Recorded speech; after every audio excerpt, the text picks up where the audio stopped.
All right, what's going on, boys and girls? So in this particular video, we're going to be looking at, as the title says above, the Wii U in 2020 and why this might be the one time, if you can get your hands on it and you're a collector, to get it now while you can. So for those that don't know, the Wii U was Nintendo's metamorphosis console before the Switch. There's been a lot of talk about whether or not it was good or a bad console.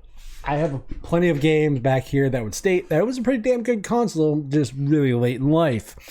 So for me, I got this in 2017 after the Switch was announced. Games were dirt cheap. People were getting rid of them. I literally got my console, the entire console, gamepad, console, couple of games, everything for $20. I got rid of the stack of games that they sent me, that they'd given me that I didn't want. And at the end of the day, after I sold it all, it was a $20 console.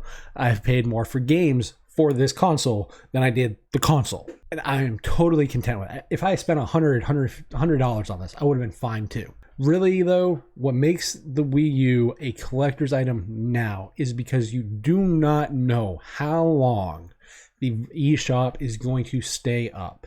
They had already killed off, I believe, most of Latin America and the Caribbean as far as being able to purchase stuff.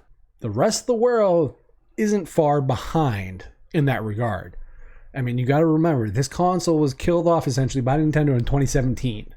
I mean, some would say it was killed off at launch, but really, the actual console and any focus and service on it was killed off in 2017. So I'm going to show you guys 2 reasons to actually pick up the Wii U at a reasonable price. Because one thing to make clear is reasonable is relative to the user, but we're also talking about a console that is that is dead, except for the Hawaiian Shakedown game that came out. Used is going for what it was when it was new in stores now. One game that I'm going to recommend, and I'm going to throw that up on the screen now, is Devil's Third.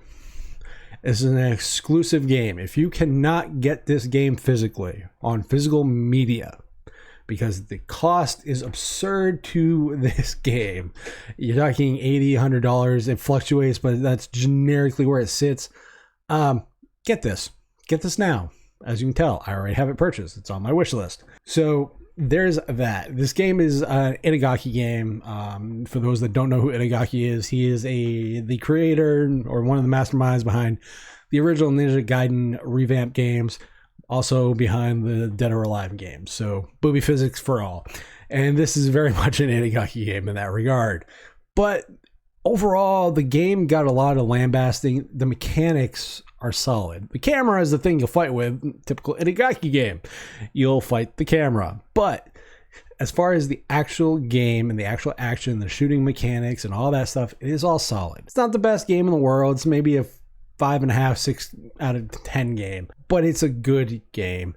And if you are a collector, especially in the digital age, Devil's Third is definitely one to get, because this is only one of 2 games to get this console for, and you're better off getting the entire console than just trying to buy the one game for it. And next up, the one other game that I'm going to recommend that you guys get for this particular console, if you are a collector for the Wii U or a game collector at all, is Fatal Frame: Maiden of the Black Water.